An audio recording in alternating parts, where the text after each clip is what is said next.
Welcome to this week's episode of Film Unit Podcast. Thank you for tuning back in if you're returning, or if not, if you've just stumbled across us. Film Unit is a volunteer-run cinema in the basement of the University of Sheffield Student Union. So if you listen to this regularly, or you've started listening to this and think, oh, this sounds like a cool group to be a part of, please check us out on Film Unit on Instagram, on Twitter, on Facebook. We'll be showing films shortly as the world slowly returns to normal, hopefully. We'll let you know. We'll keep updated if you check your social media. But this is part 3 of a series where we've been talking about LGBTQ plus films. And so if you just want to listen to this, what bit you can. But if you want to go back and listen to our rambling on the other letters, feel free. But before we get started, shall our guests introduce themselves the third time? Hello, I'm Asha. Hey, I'm Jack. And as together. I can't edit that fucking thing last time as well. Like, I should have just kind of... Sorry. It's a double act now, but and as always, I guess I'm your host, Morgan. So this week we're talking about the B, T, and the Q films. So does anyone have a particular film they want to immediately start with? Oh, actually, I have an interesting one. Do you know the film Tully? We showed it in Film Unit. It's about motherhood. It stars Charlize Theron, and basically, it's about her having her third child and struggling with just taking care of all the kids and having postpartum depression at the same time. And I actually know this film in great fucking detail because not only I've seen it thrice, but also I've written a piece about it for my module because I did psychodynamic perspective of infancy and childhood. And I analysed this film in terms of how they present infancy, but that's beside the point. So I looked at the script to help myself do references. And basically, the mum, I need to kind of spoil the film, just warning. Spoilers. But it's, yeah, but the big twist is, because she hires a night nanny, and they talk a lot, and that really helps her to deal with bringing up the children. But we find out at the end of the film that the night nanny never existed. It was just a figment of her imagination. Tully, the night nanny, is her in her 20s. So she reconnects mentally with her younger self because she was very free-spirited and stuff. When we watch that film for the second time, you can notice in the way they talk to each other that kind of the way they describe her housemaid from her 20s. It's kind of homoerotic, and she at one point says that I was in love with her, but also she says it in a way it's met with a reaction that kind of makes you think that it's that it was just friendship, but she calls it falling in love. But in the script, there's a scene where Tally and the mother are meant to say reveal a truth to each other. Yeah. And in the script and not in the film, the mother says, "I'm gay." Because I just assumed that she was bi, that she was in love with the roommate, and now she has a husband who she says she loves, even though he's horrible. I hate the character of the Jesus. He just plays video games and does nothing. Oh, that sounds awful. What it? No, sorry. That's you see it in the film when she is extremely exhausted and goes upstairs. After taking care of 3 children, and he is just very emotionally distant because he's playing video games in their bed, and she tries to get a hug or talk, and he's just not there. He's just shooting something. That's the infuriating part. He's just not participating in parenting for the sake of playing video games. That's my problem. I see. I think it's, yeah. Like, you could instead of just going, I really don't like him because he plays video games, and then the rest of the sentence appeared after that. Like, video games are great, okay? Like, I'm sorry, but like, it's a not particularly unpopular opinion, but like, yeah, that does I sound know. like I'm a a bit of a gamer dick, too. though. I played Sims. I didn't know you were such a hardcore gamer. But video games are good, but also raise your goddamn children. Like, it's a Yes. fair and digs Yeah. a tooth job thing, so. They are not mutually exclusive. Yeah. Unless you play fucking Dota 2, in which case you don't have any children because no one wants. No, sorry. I'm like. If we get some comments in now about how our listeners play that I game. don't care. League and Dota can both go fuck themselves. Unpopular take, but the time it requires to get into those games, you could have done something else, like learn a language or made a friend, or watched many films instead. You know what I mean? Like that's my problem with League and Dota. Yeah. Not that. Wow, this is a film. This is a podcasting. This is a podcast about films, not fucking Dota. But it's, yeah. You just needed to get it out of your chest. Yeah, but like back to Tully, I don't know if I should now treat it as like bisexual representation or like gay representation. Is it even a queer film? Because I got the gay vibes watching the film even before I knew all the details. But then there's a thing. So straight and gay at the same time. It's confusing. But then also, when you look at like the history of what's traditionally viewed as like queer and gay films, they often aren't blatantly like gay. Like Brief Encounter, which is a 1940 film which inspired Carol with the cinematography, that's often viewed as a thing. Same with like Wizard of Oz. It's not necessarily, but it's like almost the audience who latched onto it. So then you've got that gap of when films are made specifically to feature the people, and then also when they're picked up in like an almost like in a very camp audience, because there's a whole range of films like in that kind of fall in both or fall in either. So, but yeah, it's hard. Maybe a bit like Rocky Horror, but also not. I mean, Rocky is quite explicitly queer. Yeah, it is. Yeah, now I can think of it. I forget that. Do you remember the song about being a transvestite? Maybe. Yeah, but like. It's subtle. Like, I forgot about that. It's subtle. Like this, it's like it comes out of nowhere. You're like, whoa! I didn't see that coming. That's crazy. I don't know why I said any of that, but yeah, Rocky Horror is clearly not a good, like the complete opposite of a good example. It's a bad example, even. Fuck. Yeah. It's okay. None of us are experts. We don't claim to be. I'll get over it eventually. You know what I mean? Like, but yeah, no. But you said Talia. Was it Talia the film? Talia, but it was released in 2018, so it's like quite recent. So they wouldn't have that much like censorship to force them into very subtly coding the queerness. But then, does every film have to be like, look at these characters? Because there's a film I watched the other day it was a British film called Finding Your Feet, and in that it's just at one point the sister's like, oh yeah, I have some female exes in this, and it's like it's just there, but it's not like a huge thing. But that's like subtle. Sorry, what's that again? I've forgotten. Finding Your Feet or right. I don't know the film. It's like it's a comedy. It's sweet, but it's the queerness isn't a big part of it. It's like it's one of the main characters, but it's not important to the film. I guess the same with Talia. Like, if it's not important, how much do you need to blatantly? Yeah, but like that was direct. It was subtle, just one mention, but it was direct. And in Talia, it's just like weird game of interpreting, and like maybe she was in love, but she didn't realize it. Maybe she's like closeted to herself. But then why in the script she says she's gay?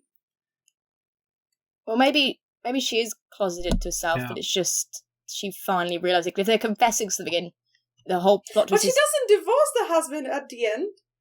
I mean, that would be the logical conclusion of.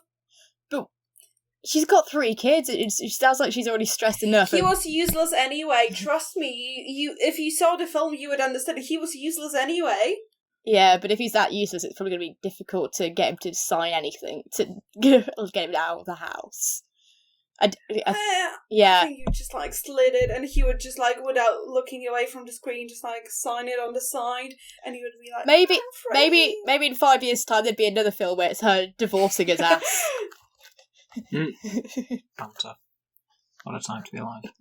Yeah, it's kind of like Tinker Tailor Soldier Spy, which like it's not.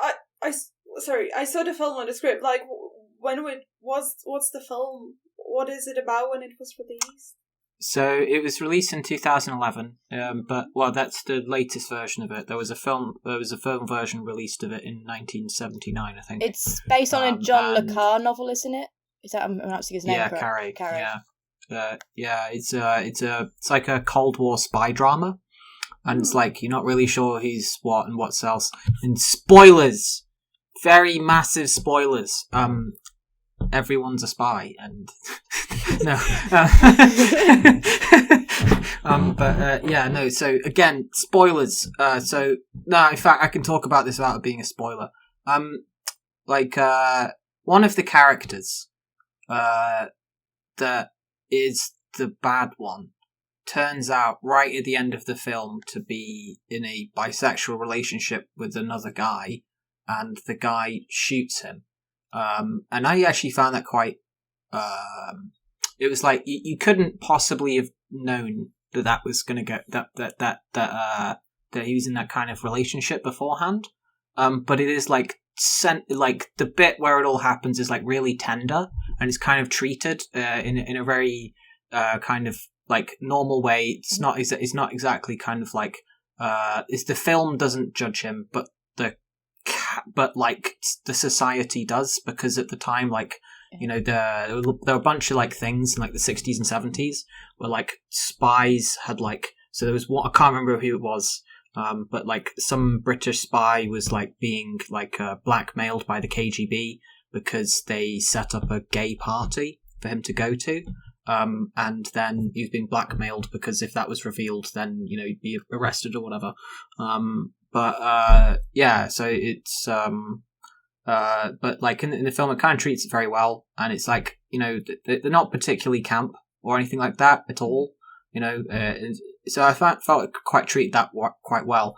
The film is really, really complicated, so I don't, you know, there's a lot of things that happen, and like it's not really clear. It's a great film, but it's like you have to watch it multiple times to understand what's happening.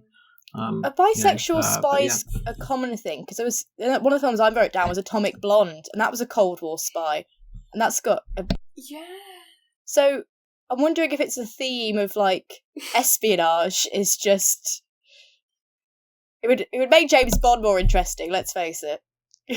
Yes. I mean, it is implied that he is attracted to men in, I believe it's Skyfall or Casino Royale. Like, there is a film where it's implied that he has had relationships with dudes. I think. Yeah. It's actually interesting, because is it because you have, like, you are able to have a dual nature, because that's, like, kind of what we means by having that second life.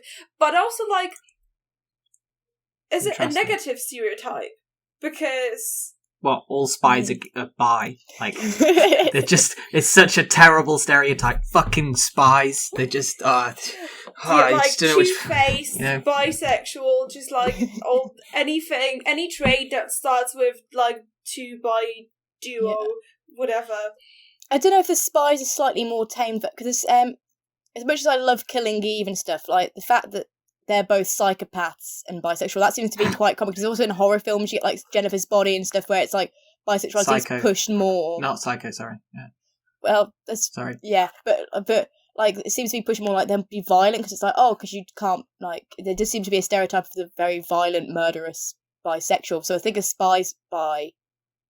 That rhymes. That sounds like an amazing title for a comic. Like, the amazingly violent bisexual. That sounds like the worst super. Also, that sounds like a title of Hunger Green novel. It has that structure. Yeah, or Yeah, or like like in a Hank Green album, there'd be a character that plays like in a band, and their first album is called that. Yeah. Like that's what it yeah, I could imagine that. Yeah. I'm not a fan Have of Hank either of you Green. seen Scott Pilgrim? Because I feel like that would Yes. be one of the album titles of theirs. Oh, also is Ramona bi? She says, I think that she was bi-curious. Yeah. Then she had a girlfriend. Mm. And I'm not sure if she doesn't like later say that she's actually straight. She just experimented and it didn't work out for her. Mm. Or or is she bi? Yeah, I don't know. I haven't watched it in quite some time. Like, I think either way, it kind of still falls under the bracket of queer films if it encourages experimentation and doesn't, because it doesn't ever judge her for that.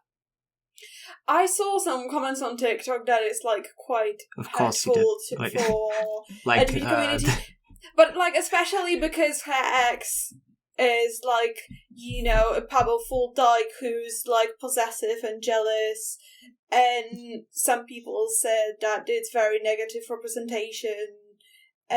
Yeah, but none of the exes. Actually, to be honest, no one really in that film's a good person. You wouldn't Yeah, like being like, also oh, it's true. a bad person amongst a bunch of horrible other people. hang on, no, I disagree with that. There is one good person in the film, and that's the person that Scott, like, is it he fucking has like a kind of like starts going out with someone, and then like they stop because he really wants to go out with Ramona Flowers. Oh god, what's her yeah. name? Yeah, she. Yeah, I can't remember her name. But she's the one good character who deserves better than the shit show that she's dragged into. But they also do like the best advertisement for veganism ever because they get superpowers. You know what I mean? Like vegan powers, they can just walk through walls, dodge bullets. You know, it's just like that's why I did it. You know, I just really want to levitate objects with my mind and punch through walls. Like that's. Yeah, I mean that's how it works. Have you seen Bimini Bon Boulash? Just like Bimini the way Bon Boulash. The drag queen from season 2 of Drag Race UK, the way she can move her body, she's so athletic and like talented dancer. Oh, what a queen! And she's a very proud vegan. Banter, yeah, like it's great. Not eating animal products is hilarious. But especially because you could walk through walls, like it's really annoying though. Sometimes I sit down in my chair and just accidentally appear in the lounge. It's fucking terrible. Enough about vegan superpowers. Instead, we can talk about the next film that's on there, which is The Royal Tenenbaums. Have you seen that? I also haven't seen that one. I haven't. Okay. Well, it's about. Well, it's kind of like a character is revealed to have had, again, like in the kind of the same way that we kind of spoke before, like. I'm not sure if it's necessarily a good thing, but like, not Charlize Theron. What's her name? Gwyneth Paltrow. Yeah. And for my money, her best role ever. The role that I've not thought she was like just randomly in there. It felt like she like kind of was the role quite well. Was the role? That's a terrible way of fucking putting anything. Like I gotta work on my eloquence. Gotta read a few books. My God, my vocabulary is terrible. But. Yeah, so it's fucking Gwyneth Paltrow character is like seemed to have had like an ex that's a woman and stuff, and it's kind of like it's just sort of brought up and no one really cares, you know, which I thought was quite nice in a way. But also, yeah, she's a fairly problematic character in some ways. From what I remember, it's been a while since I've watched it, but like the thing I really wanted to talk about was the next film, which is Chasing Amy. Have either of you seen that? No, but I just see in the script that it has exclamation point, question mark, Yes. exclamation mark. Why is that? Why is Chasing Amy So- that exciting? So it's a film made by Kevin Smith of Clerks or Clarks fame. You heard of him? Do you know? You aware of Kevin Smith? He did Dogma, which is great. He's done Clarks is a really good film. Clerks, however you're supposed to fucking say that. Fucking Chasing Amy is a film that has Kevin Smith directing it, and then stars Ben Affleck, which is always a heck of a way to start any sentence. Fucking the whole plot of the film is there's this lesbian who becomes eventually, over the course of the film, becomes so enamored with someone that she eventually just starts, dating him and going out with him and stuff. And this person is Ben Affleck. So this film implies that Ben Affleck is so attractive that he turned a lesbian into a bisexual. No, that's just not right. Which is wrong. That's terrible. Like that's not how anything works. Do you know what I mean? Like it's Jesus, especially because it's Ben Affleck. Man who would later become fucking Batman and fucking punch walls I fucking hate Ben. No, actually, Argo's good. Argo's a good film. I'm trying to think. Yeah, no, Ben Affleck isn't all that terrible. It's Casey Affleck that's awful. Really awful. I mix up the Affleck brothers, but Ben Affleck is really boring. But yeah, I think is there any other films we want to talk about? We also have Bohemian Rhapsody on the script. Yeah. But to be fair, even though it portrays the girlfriend he had when he was younger,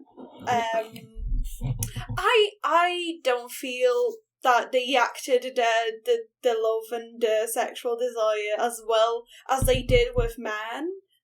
I still left feeling that it was a gay portrayal and not bisexual portrayal.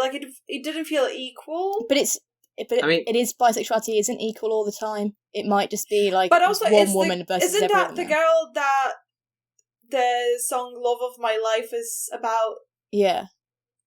I don't think that she just as a particular was a low attraction. She was a true love that we kind of just diminish for the sake of simplifying someone's identity. To be honest, you don't right. "Love of My Life" is such a beautiful song anyway. There's no way you'd write that for someone if you didn't truly love them. Yeah. Unless you're a complete sociopath. Yeah, but also I don't think I would say that about Freddie. No, I don't think I would. Are many either. sociopaths good at music? Because if you've got music's about heart and stuff. So yes, there's loads of them, and they're all evil. Most of the executives at Sony Music, fucking, is, what I mean? Yeah, but buying and selling music isn't the same as making it, if that makes sense. Yeah, but yeah, you just said good at music, and they're really good at selling it. That's true. But, that's my fault for not being specific. No, it's okay. But I think if you get famous enough, then your complete ability to relate to anyone on any kind of normal level would just be so destroyed that's why you kind of see famous super ultra famous people just completely lose any respect for anyone else. It just kind of dissolve. So I'd say most people that are on that kind of level are probably a complete sociopath that just they're really good at not showing it. You know what I mean? Yeah. It's do you know what I'm saying? Fucking Phil Spector, fucking genius producer, absolutely awful person, clearly a complete sociopath. You know what I mean? Fucking, Yeah, that's true. Do you know what I'm saying? You picking up what I'm putting down? You do you know what I'm saying? I'll change my opinion. I agree with you. You're right. Do you know what I mean? Yeah. That was a really... I wish I could have been more eloquent and more articulate in that opinion instead of just mumbling a lot and then saying Sony executives and then just flailing my arms around. That's all you needed. No one can even see me do. You don't... That's true. But sometimes you don't need loads of words. You can just go, it's for simplicity. That works. For simplicity, I'll say more words. You know what I mean? Anyway. Right. So that's... Bohemian Rhapsody I thought was okay. Didn't think it was, I don't know. I found it... Yeah, I thought it was okay. I didn't get the feeling that it was really a bi film. No, it was definitely a banned film rather than a LGBT film. Very much a Freddie film. But one thing I've read about this, the way they've changed is that scene where they're you've broken up the band for going solo, but in reality, 3 of them had already gone solo. That's the bit that I don't like about that film. It's why would you change this? I guess it's like the generic band film formula, but also it's a bit like, come on, that surely. Yeah, I mean- like if you're making a biopic, just like do it well. Yeah. Especially like the truth is so well known. Yeah. Yeah. It just I actually have a really good story about this. So, Bohemian Rhapsody, like, there was supposed to be a biopic. Yeah. How the fuck are you supposed to say that?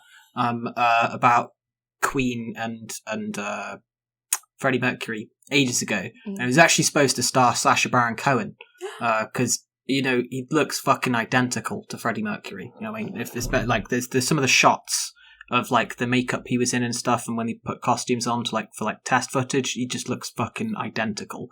The thing is though, is it never got made, and one of the reasons it didn't get made is because when he actually read the script, he was like, Sasha was very much into it, but when he actually read the script, spoilers, Freddie Mercury dies in the middle of the film, right?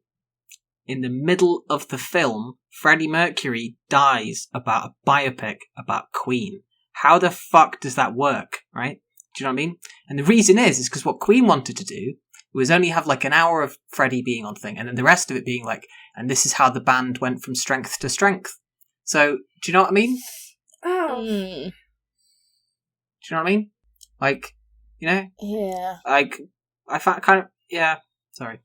I wanted to see that film because it sounded awful. Like, you know? Anyway. How easy did you find it to like look up the bisexual representation in film? Because I was actually very confused, like, oh my god, which films were bisexual I have seen? Yeah, I mean, like, it's I mean, like, one of the films that I put down to talk about, it was actually Dog Day Afternoon, which, it turns out the character is bisexual, like, a bit into that. And it's like barely brought up. It's not really a thing, and it's like it's barely an afterthought within the films. It's not really a queer film, like in any way. It's about bank robbery, you know. So it's like, Be gay, you know, do crime. I what a time to be alive. You know what I mean? Like, but at the same time, like it's you know, it's yeah, it's kind of like there just aren't many of them, and you know, it's like it's seemingly like it's just a problem where kind of a lot of people don't seem to believe that we exist, you know?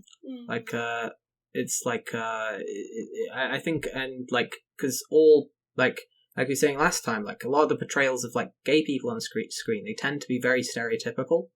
All white guys that are all, like, this incredibly camp, but, like, that's not how everything works, you know? Life doesn't kind of work out like that. So having something like, you know, where it's a little, you know, there's very few films where it's like, you know, it's kind of just brought up. I guess you could say Theorem, but that's like kind of a very strange film. You know, it's kind of really fucked up anyway. So like, you know, like I'm not really sure that kind of counts as a queer film. But yeah, that's what I would say. There's a film I actually watched last night. Have either of you seen Colette with Keira Knightley in?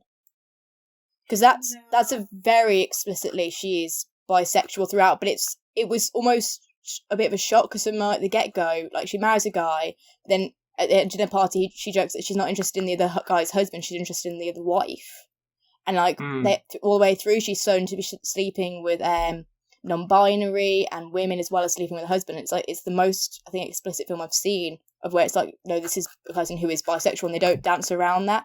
But often the bisexual is just there to either, I guess, inspire movies to cause a bit of drama and betrayal, or just to add a bit of an interesting backstory to characters. It's not really often used or even mentioned, as you say in Dog Day Afternoon. It's just like it's always an afterthought, or it's only used as a plot point to be like he could be super portrayed, because it's like you see it in films like Chloe, where Amanda Seyfried, I don't know if I pronounced that right, seduces Julianne Moore, and it's meant to be like a bigger portrayal because it's like she's sleeping with someone of the same gender and cheating on her husband.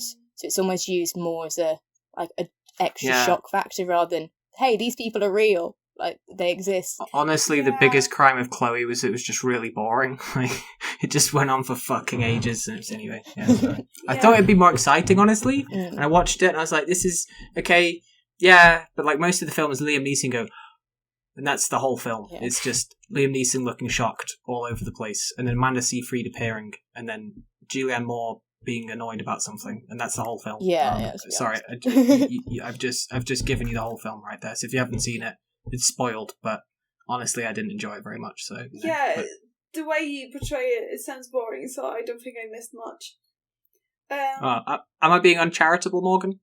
I liked it because I just wanted an excuse to watch. I think Julianne Moore and Amanda Seyfried make out for like an hour and a half. But other than that, I don't think if you're watching for an actual film, rather than just being like, oh, this is dramatic and there's a lot of like dramatic dark lighting. Other than that, I think you're right. Yeah, if you're watching it for the plot, then it doesn't quite work. You know what I mean? Like, what a time to be alive. But yeah, like what a moment. So I got completely derailed there. What were we talking about again? That like ways in which bisexuals portrayed, because you actually made me realise, like, we said it's a good thing when they mention someone being bi and it's not a big deal, but at the same time maybe it would be good to have one film that makes a big deal out of it, even if that would be like a coming of age, because it's good to also portray the like thought process behind figuring out that someone is bisexual, because it's kind of more complicated actually than just being homosexual, and many shows do a good job of that, but I still want to see it in the cinema as well. And just like talk about, for example, biphobia, because many bisexual people don't feel accepted by LGBT community, and if someone is a LGBT person that does that, I really despise you. But Jesus, just being such a minority and making someone feel not included is horrible. But that's an experience that people felt, and I think that should be talked about and responded to. Because this is the whole thing with like, you get gold star lesbians where they're like, oh, I've never touched or like kissed a man, and there's like, you look down upon if you have, and it's like, what do you think about bisexuals then? Because it's both, and there is such a thing of a push to be like, well, you're either straight or you're gay. Like, if you start questioning, then like just come out as gay. And it's like, no, there's a bit in the middle. There's an entire full spectrum, can be anything, but like there's a very much push because it's like people I think want the definite, almost binaries, and so I think they tend to ignore bisexuality. Yeah. The only time that there's really binaries that actually deserve this in computing, because there has to be. It's just zeros or ones. But anyway, this is terrible. I'm going to cry myself to sleep. But it's fine. Don't worry about it. I think I think it's kind of a bit like, I think a lot more people are bi than they think that think they are. You know what I mean? Yeah. I just don't believe that so many people of just 90% of people are just like, this is it. I think because it didn't used to be that, in ancient Greek and Roman times, it wasn't like that at all.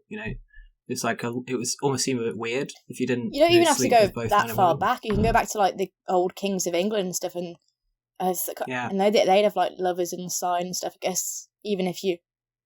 Does the favourite count? We haven't mentioned that, but the Queen had that's a real song. Oh yeah, the favourite. Oh my god, it's so good.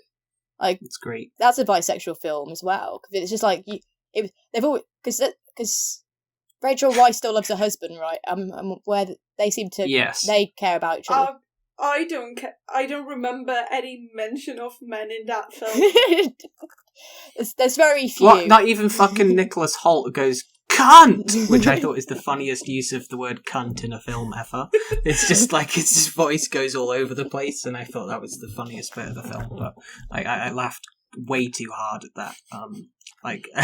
It's just the way he pitched his voice I found quite fun. But anyway, so, like the favourite. Yeah, sorry. But like that's an historical example. So it's like they've always been there. People have always like, I don't know how to phrase it. People have basically. To be honest, with the same with all these categories and all these letters, people have always been there. It's just you don't hear about it as much because it's cut out of history.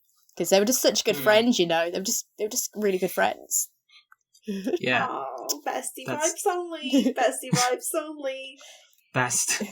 Yes, best friends. Really, really good friends who like to buy furniture together. You know, like when fucking Yeah, that's and share a That's- house together and grow old together. share a house, grow old, Get dogs. Have you have seen sex the a few video? times, but it's only just a bit of banter. You know what I mean? Like it's just anyway. Yeah. The video of what? Have you seen? It was a TikTok of some. There was like a full-on sculpture, and it from far away seemed just like two sculptures of like bodies, but when you like went and looked from up, like look, Mm. Yeah. Above, Jesus, I from can't. the bird's eye view. Yeah, look from above. Sorry, I Mm. can't speak English today. They were That's holding okay. hands, and these were two men, and they were just like, no one's gonna know, and they're gonna know. How would they and know? it's just like, yeah, how would they know? But they were probably considered good friends, and I don't think that was just like a friendship gesture. Just like, we want our grave sculptures to hold hands because we want to hold each other for eternity. Oh, it's like with Achilles and Patroclus, when Achilles like mixed my ashes with his, and everyone's like, "Oh, imagine being that good of a friend." It's like, yeah, that's what that's about. Yeah, That's what that's about. They're actually just really into compost and farming because it's really good for your plants. Like that's what they're doing. It's like, we need more of it, and we want to grow a tree. So let's do that. It's really actually, the whole thing is actually it's an allegory about gardening. I've always Yeah. thought that a lot Also, of things. it's sustainable. Less urns to produce. Just like have one urn, mix them up. just share with your friends, mate. Yeah. It's less selfish if you share it out with all of your friends. Jesus. And What a- be the Eternity Squad. Yes. Actually, there's a service now where you can have your ashes pressed into a diamond. Mm. You know, because it's like carbon, you pressure a lot. Yeah. You know, Yeah. yeah. I've heard somewhere that you can have your ashes turn into a vinyl, and the temptation to have Never Gonna Give You Up playing for eternity. When it was like, oh, let's see what she wanted us to hear. Final time, and it's just like, Never Gonna Give. I mean, it's so tempting. It's so tempting. And Yeah. Da, da, da, da, da, da, da. You could have the Thomas the Tank Engine theme tune as well. Oh my you know what I mean? god. Our generation is gonna be the worst. Like, our grandchildren would like to like remember us as those like smart older people to respect to, and we would be just like, memes, fucking memes. I mean, you get your culture, you get your genetics through your genes, and you get your culture through your memes. Like it just makes it's great. You know, I want Like, actually that's- want that on a t-shirt. yeah, that is my Instagram bio. But at the same time, that's actually like, that's true. The term meme was coined in 1979 by Richard Dawkins in Selfish Gene. You know, so but the thing is like, the same time you can like open like you know, you can get quotes about like from Daniel Dennett, you know, big old philosopher person, saying stuff like, "Oh, memes are amazing," and like, "Oh, they're life changing," and all of these sorts of things. And then you can just have some absolute like just like awful memes just next to it, and just thinking, "Oh, you've no idea what you don't know what you're talking about." Like, you know, they've done all these PhDs and be very special, but like memes, it you know, anyway. I'm gonna But stop. also memes are so unique because in my department for dissertation they tried to do so many dissertations about memes. I'm just like, I'm not gonna even touch that, because to control for error you would have to design the memes. I'm just like, if I design a meme, it's not gonna be a good meme. You Do any need of to you have know what- the test of internet. Yeah, do any of you know of the meme Loss? The comic. Yes. Yeah.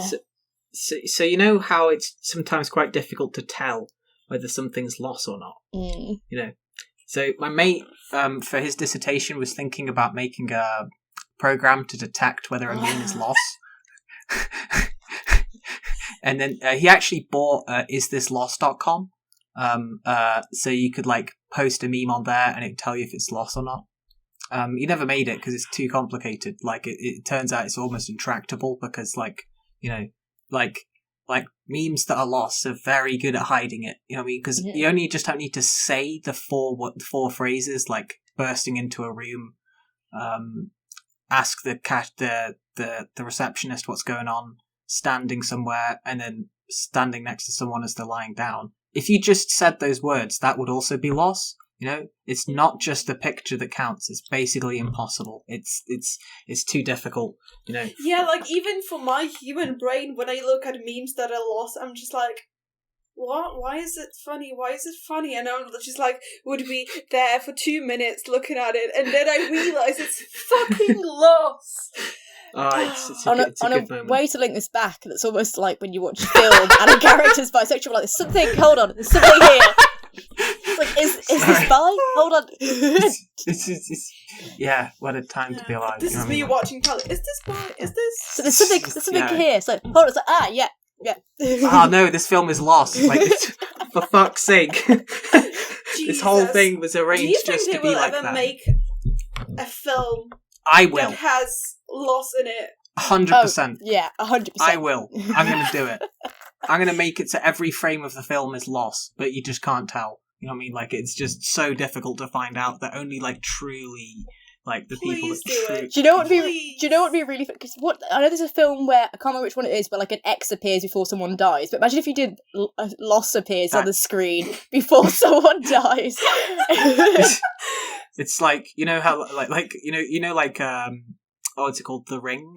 Where it's Yeah. like, if you watch this TV show, you die, and it's like, if you put the videotape in, it just shows loss and then just die. You know what I mean? Like, you know what I mean? But, you know, like, loss is the best meme because it hides. It's been around for decades, and it just comes out of nowhere. It's like, boom, it's me. Decades.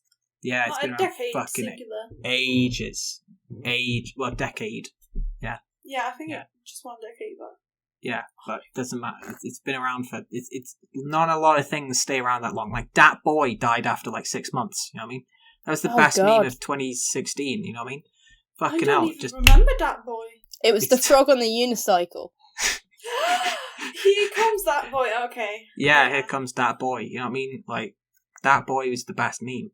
Right? It's It actually died. surprising that he didn't come back this year because there are so many people obsessed with frogs. Where did that obsession have started, mate? Dat Boy. Because Dat Boy appeared and people were like, fucking hell, of course. Right? Takes fucking years for Dat Boy, but Dat Boy's coming back. Right? I can feel it. He's in everyone's You know what I mean? subconscious. He's riding on his little unicycle, getting closer by the day. That's like, you know how if you were to like, you know how like in cartoons sometimes it shows like a thought bubble. Yeah. And it shows like most of the time it's just Dat Boy. You know, I keep Dat Boy flame alive in my mind. You know what I mean? Like most of the time I'm just really trying not to be that distracted by Dat Boy, but he's got flair, he's got style, he's everything that you'd want in a frog. You know what I mean? Am I right? Yes. No, I'm gonna cry myself to sleep. Don't worry about it. It's okay. Yeah. No, it's completely understandable. Like, I feel that very often my emotional state is just like that boy going around in circles. Yeah. Anyway, there's a lot about Dat Boy. I can see why it got old. Yeah. It's just a frog on a unicycle. Get over it, Jack. I can't. Yeah. Alright, are you guys ready for, like, the most iconic segue in history? Yes. Do you know what letter that boy starts with? Oh, Jesus. The D. T. Ah, I see. Smooth as Oh, that good. boy. It doesn't start with T. It starts with D. Shit. No. It's Fuck. okay. We've started transitioning. We've tried it. Dat ends with a T. So if we just It does. Yep. Yeah. so Yeah. Sometimes we phonologically simplify D to T, so it's basically the same letter, and I was correct. so does Yes. anyone want to bring up a film first? Just so we actually get on to T. Jesus. Wow, that was a hell of a sidetrack. Like, we've been talking about it for easily half an hour. I don't Half think it's an been hour. half an Yeah, hour. I think Not No, with it's that been attitude. like 10 minutes, Yeah. maybe. I mean, we can like literally check this in the edit That's true. afterwards. Yeah. So, like, if this does happen, right, insert here how long it actually was, you know, like, but like, you know, or don't do that, you know what I mean? Like, No, inserts are difficult. I mean, not difficult, but just tedious to make. Don't make me do the insert anymore. the That's the okay. listener can figure it out. They'll have been checking their phone, being like, "Are they still talking about that frog?" Like they'll know. That boy. That boy. It's Dat Boy. If you're gonna say it right. You know what I mean? Like, yeah, Anyway, there's a meme that died in 2016. Fuck, well, anyway, I'll get over it eventually, but I need some time. I'm still grieving. It's been years. Anyway, fucking tea. Let's get on with it. Morgan, you had a film?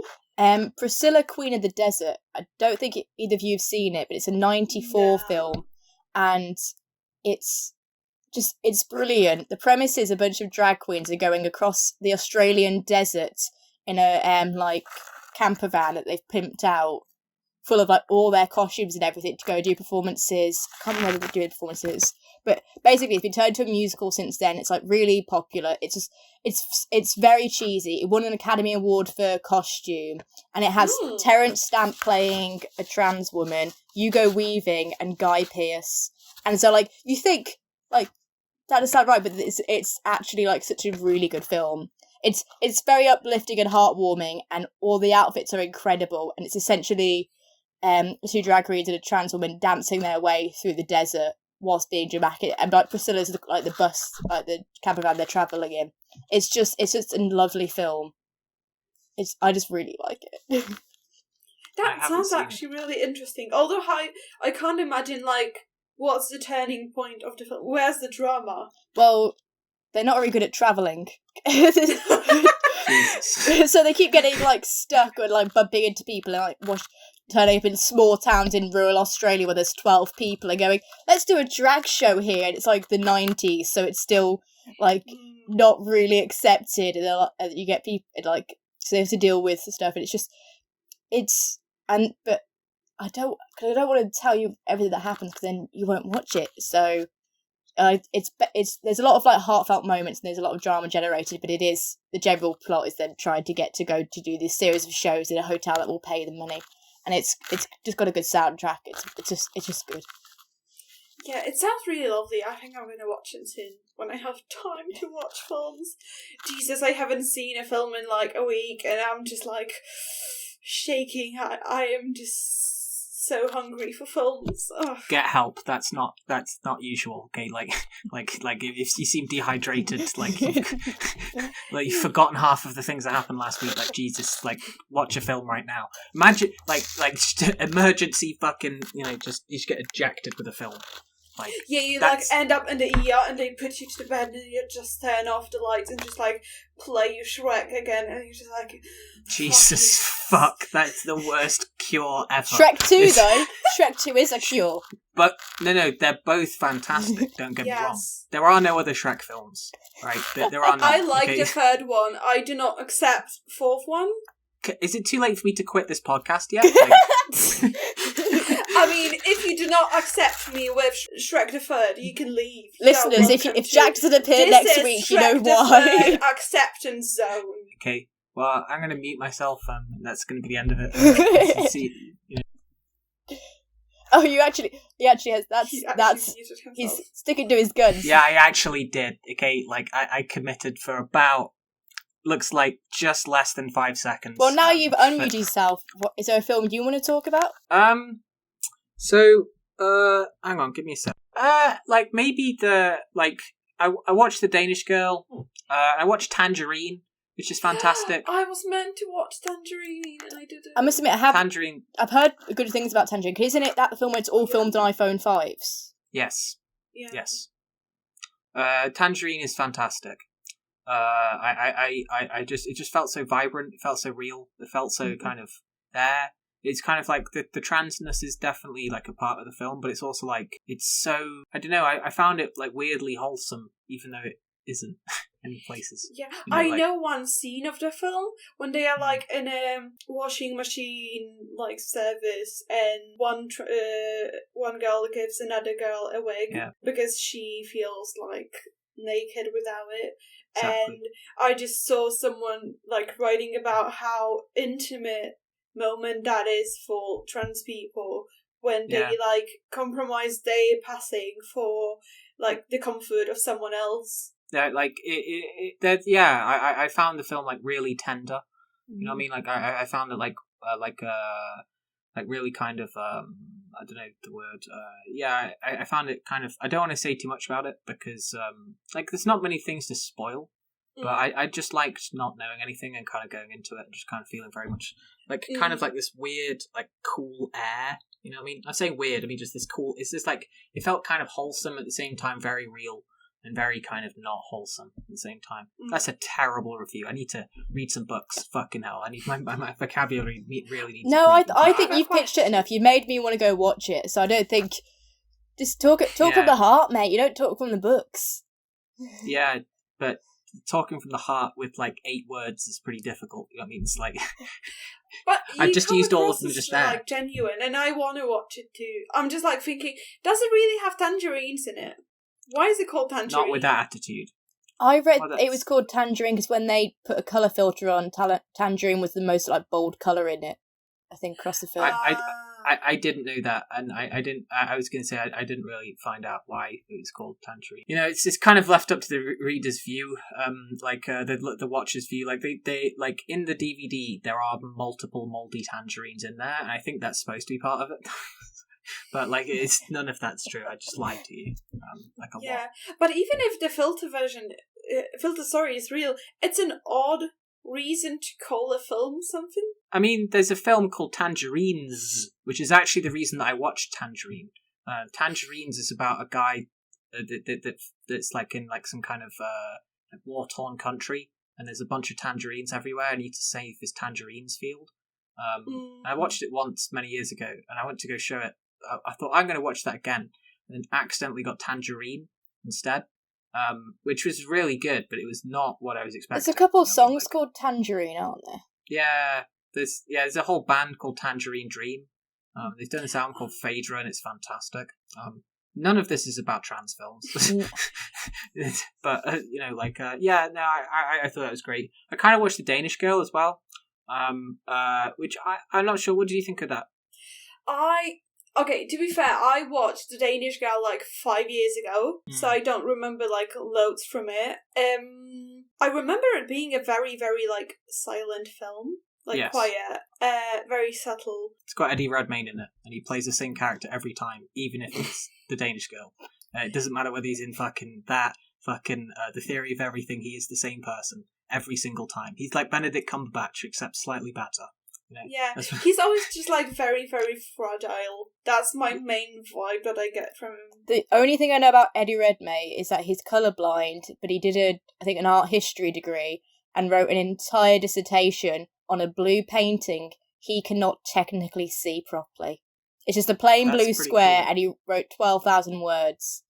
I Lying. mean, if it's a plain blue square, once someone tells you it's blue, you're good to like write about the ideas around it. So I don't know if there was a significance of this certain shade, but he just couldn't see it properly, but he still wrote on it, which I think is quite funny. Impressive, yeah. He sounds like he was on a lot of speed at the time, because I don't understand how anyone could possibly write 12,000 words on a blue square. It's like, it's blue, and it's here, and it's a square.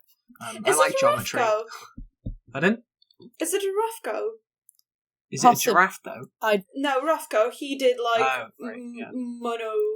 Yeah, it might be. Yeah. All I know is that it was an interview I watched once, and it was just they said that, and I'm just like, that takes some balls to be like, yeah, I'm gonna write on this. I actually want to read it now. It might not be any good. I just know that he did it. I don't know what grade he got. I wasn't. They didn't disclose that.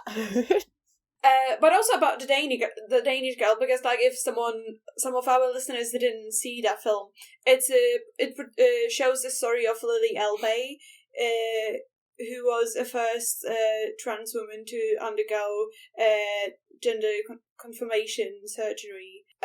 But I remember that someone criticized that it showed like her recovery in an incorrect way, because she lived for couple of years after that, because that was successful surgery. And in the film, they either like left her very vulnerable and just not having like fulfilling life after that, or even they showed her die.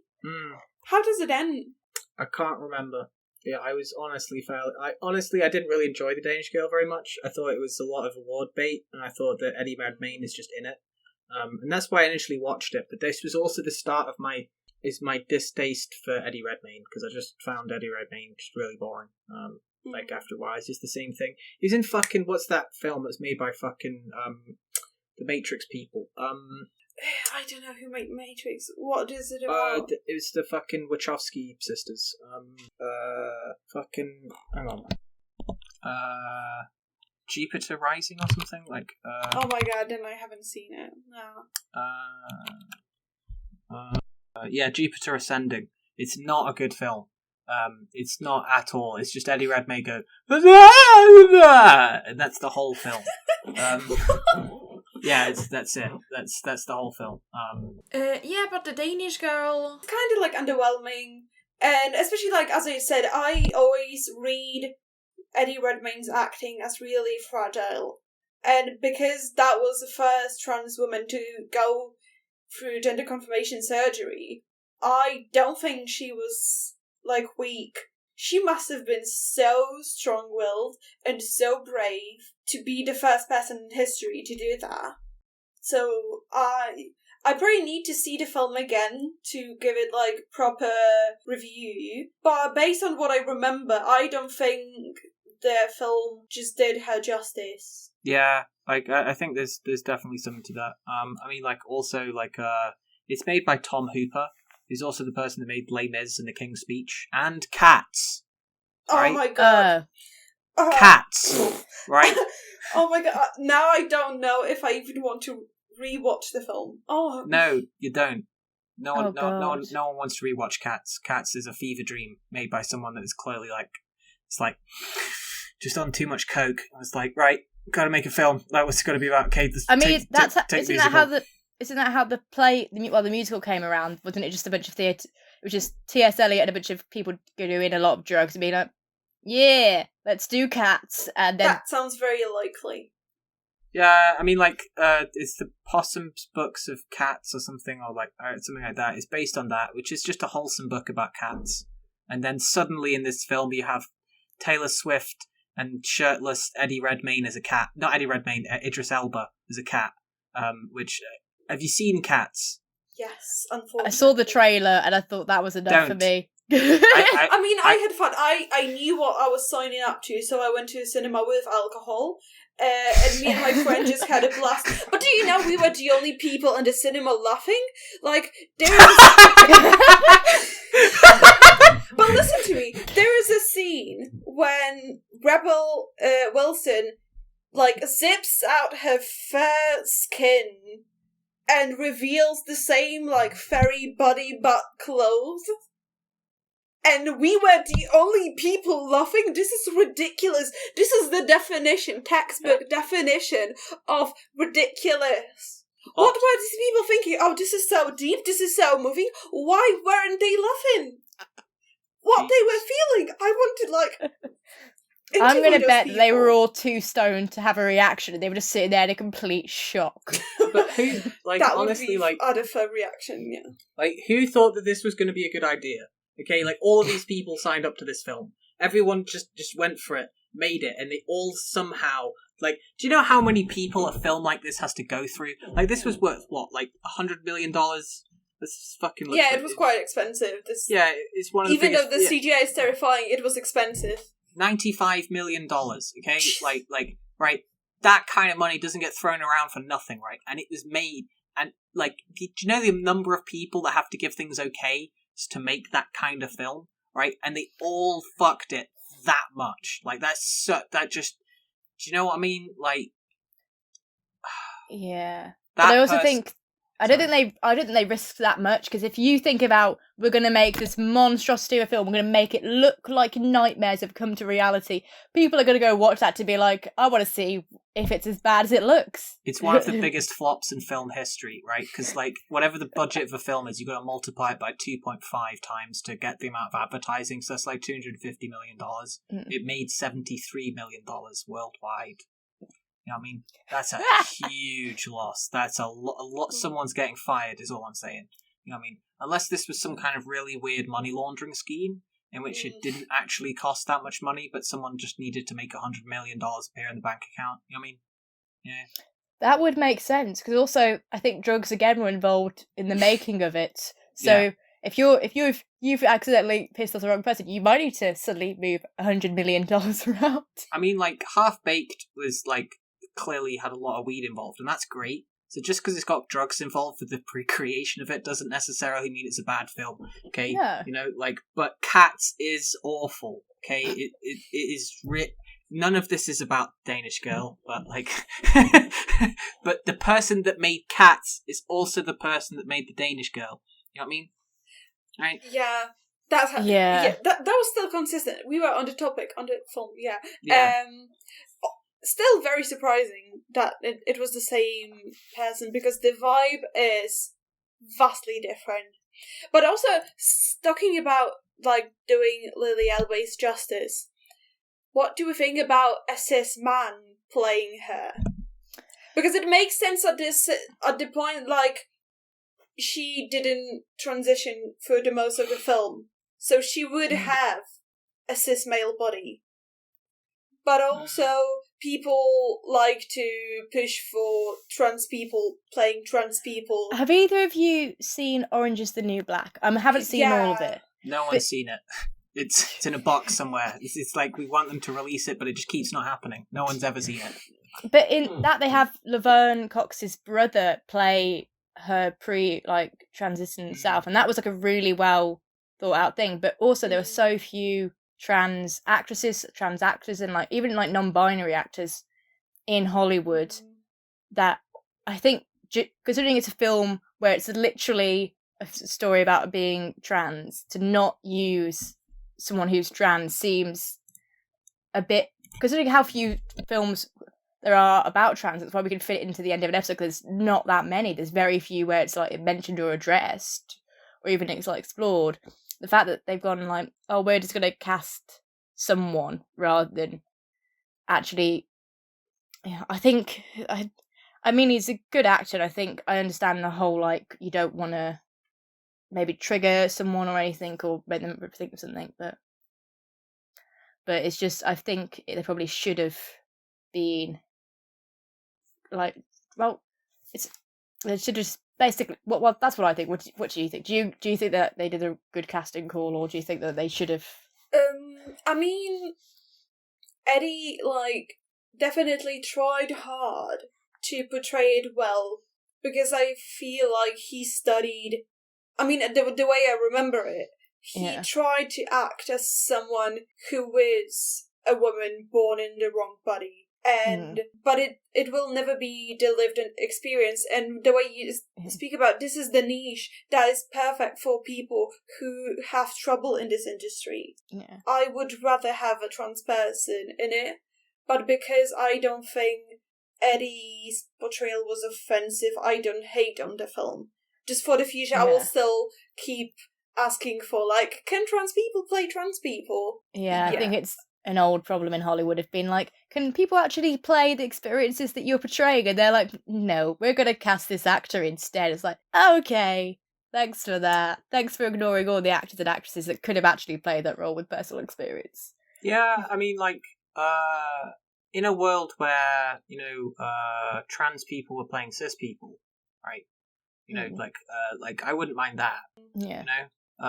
But that doesn't happen. So it's it's sort of if you had trans people playing cis people, and it was all over the place, and it was just kind of because just that, then that I've got no problem with that. But it's kind of there isn't enough representation of those things for that to kind of be okay. If you know what I mean?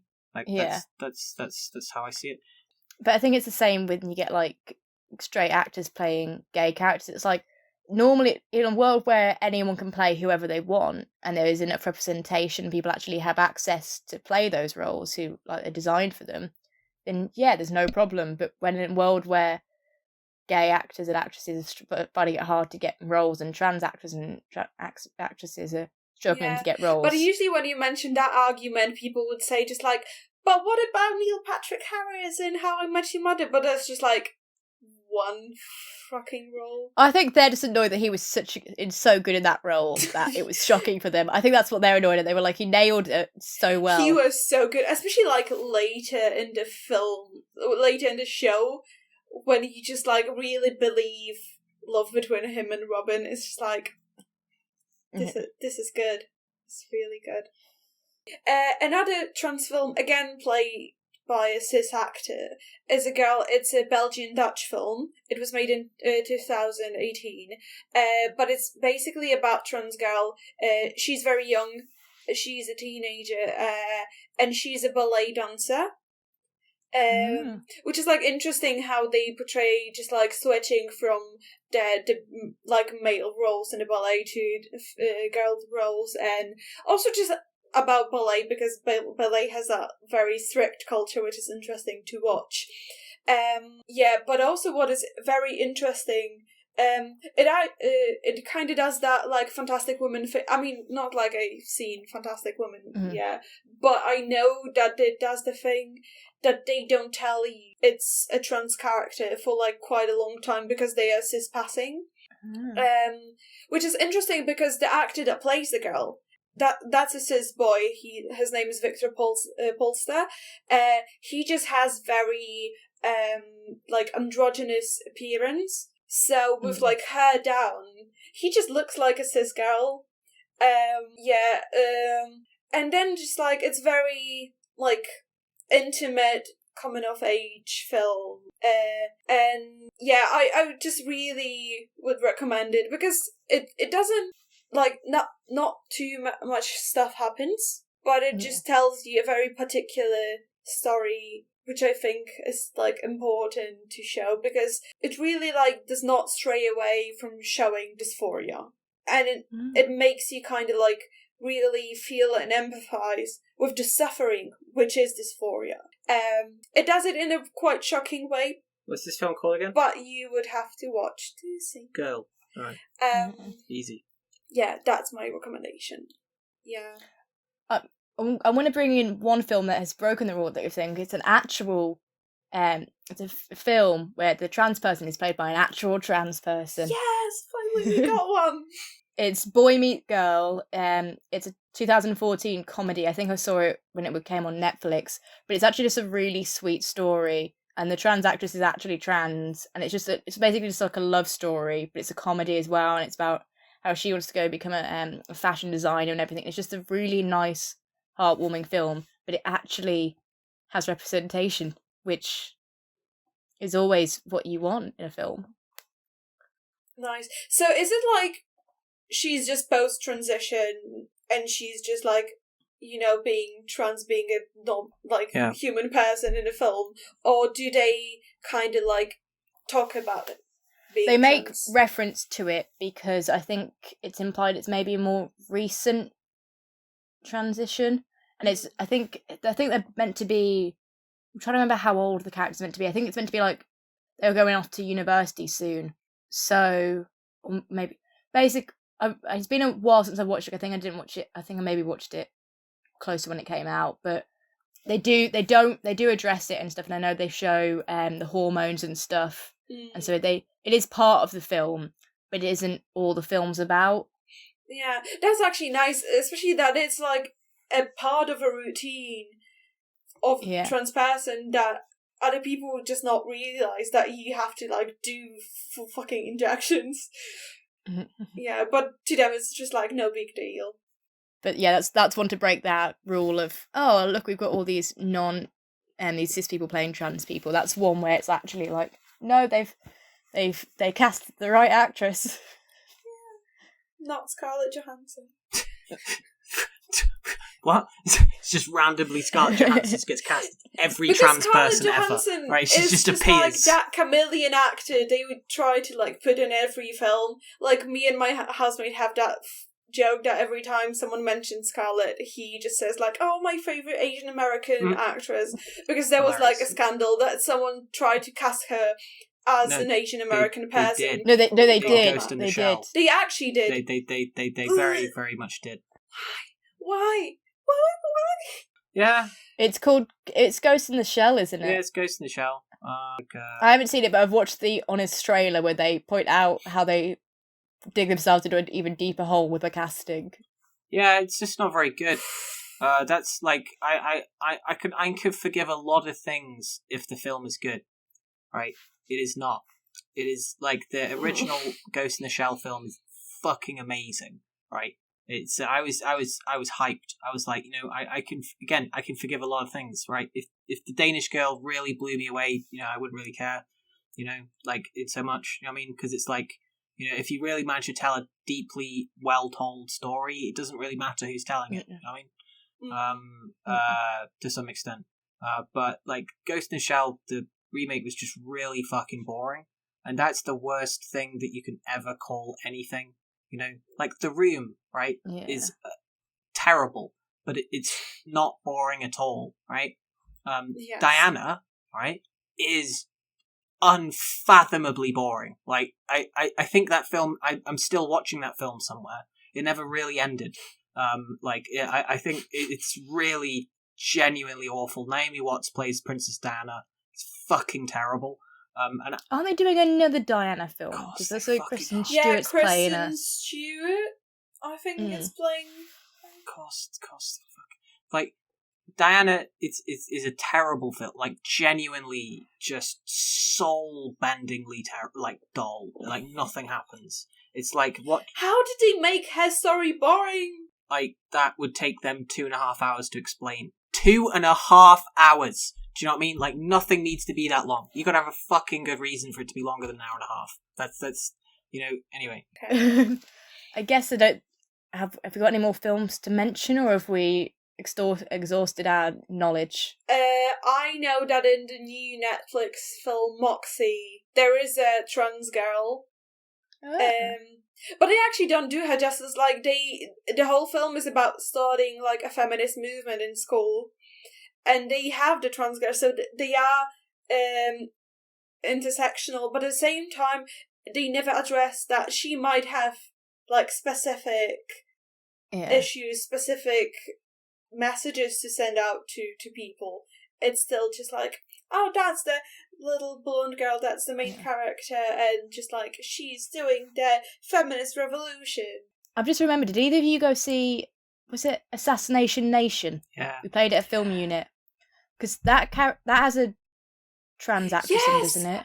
Oh my god, how I forgot about that film. It's do you remember how Ollie hyped it up, like, just like to the maximum, and everyone was so hyped to watch Assassination Nation? And then I loved it. The soundtrack and the lighting, all of it I loved. I know it's not the best film ever made, but it had a lot of heart, and it was just really interesting. I actually really loved it. I'd forgotten about that film. I'm going to go back and rewatch it.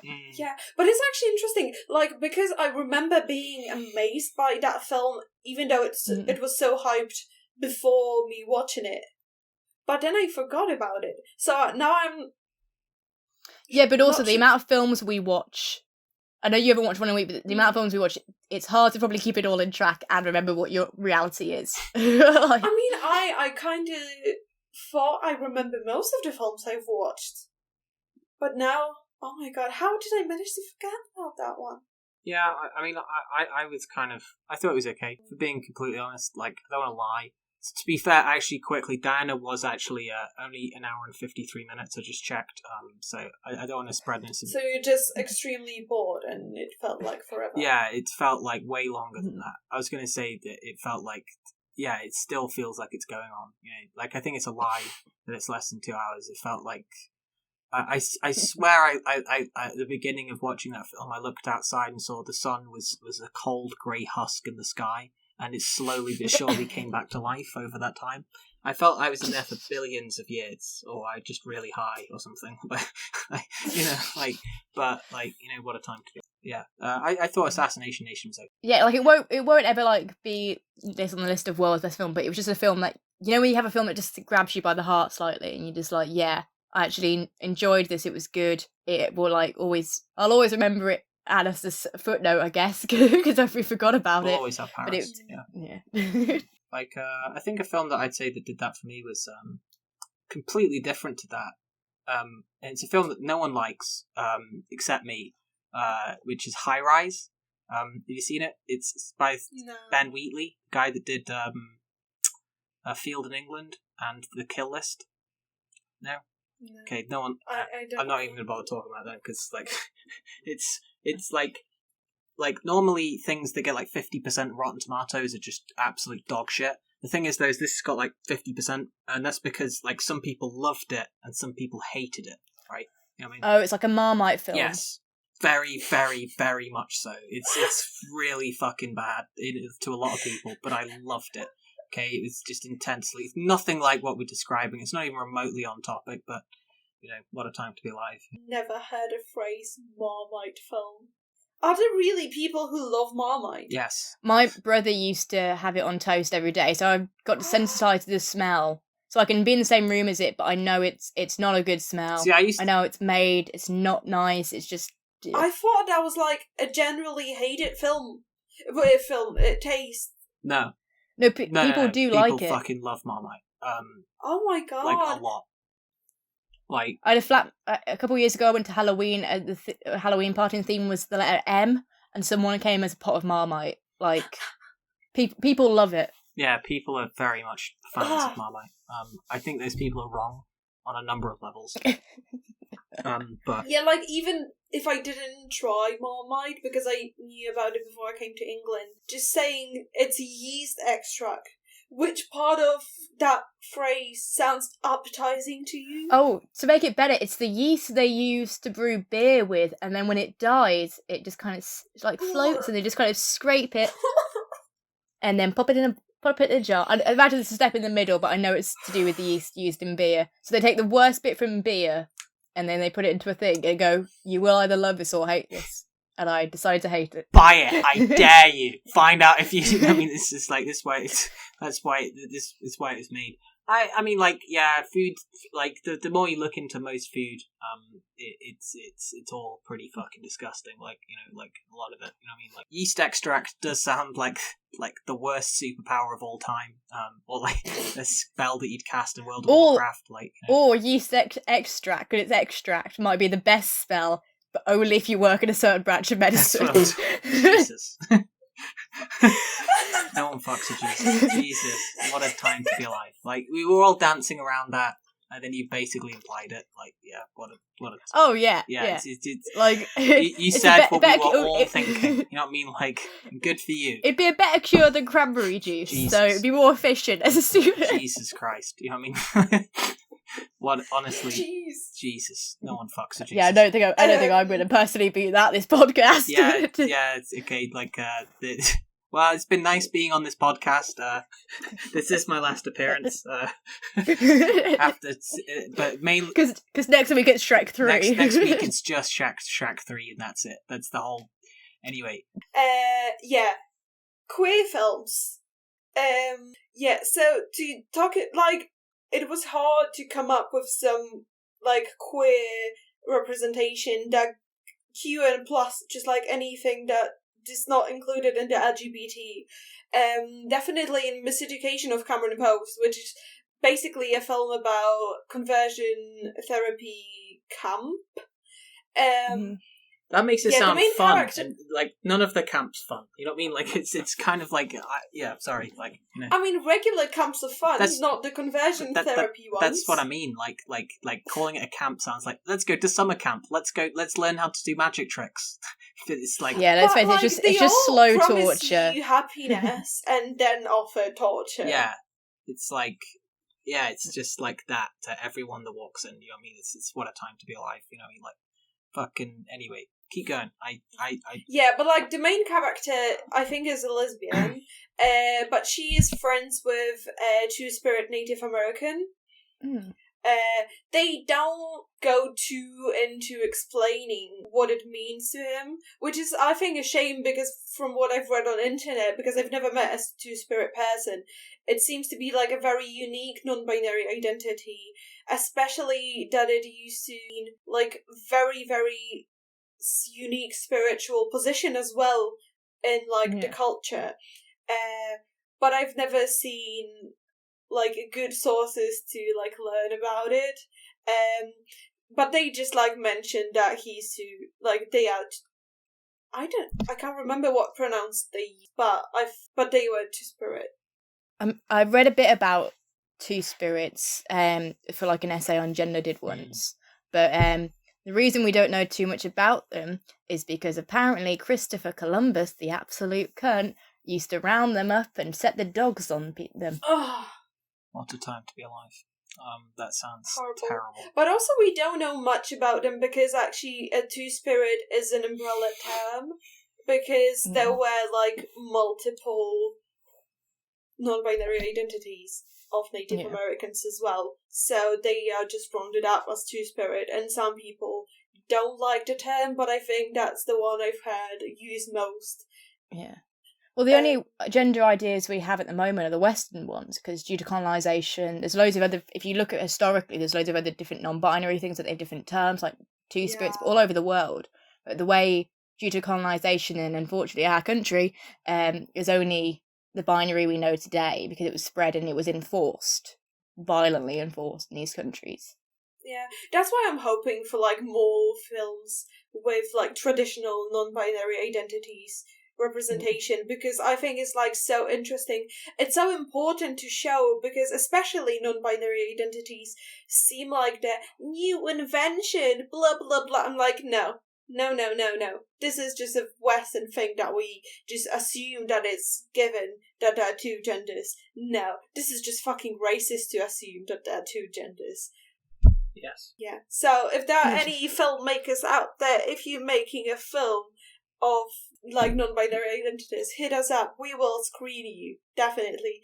Even if I am to go to Sheffield myself from wherever I am in the world and screen it myself forcefully, I will do it. Whether they want you will lock yourself in that projector box and you will project. Can you actually project? Yes, I am a projectionist. Good. Because I was going to say, don't fuck with Christy if you don't like Christy. Christy does not need fucking with. You know what I mean? Like, me and Christy are good friends. She trusts me. For the listeners, Chrissy is our projector. Is our projector, and if you want to be trained and get to know her, message us. Email us. She's a delightful lady. She's a kind mistress. She doesn't judge. She doesn't care about what sexuality you are, what gender you are. But she will overheat. Yeah. She's just hot. That's a good. Yeah, that's one way. Not nice way to see. Yeah, she's just hot. She's what a like hottie. Film unit is just for hotties. Yeah, Christy is the main one. She literally needs a fan when she's turned on. Whoa, okay, that's a bit weird. I think we should probably. Why did I say any of? I didn't even know what I was saying. But if someone knows nothing about projecting, it's not Jack being nasty. That's the technical truth. Yeah. You need to turn on the fan. You need to turn on the fan when Christy's on. Because Christy's on, because otherwise she'll overheat, and then the room becomes absolutely unbearable within like half an hour. And... Also, when they trained me, they told me that she's gonna just set on fire if I don't turn on the fan. So I was told that. And then fucking, it turns out that's not true, you know? I was cheap. It sounds unlikely, but I like to have that idea in mind because I know that fear will never let me forget about the fan. Thing is, though, if you don't turn the fan on, nothing happens. Right? It just gets unbelievably hot in there.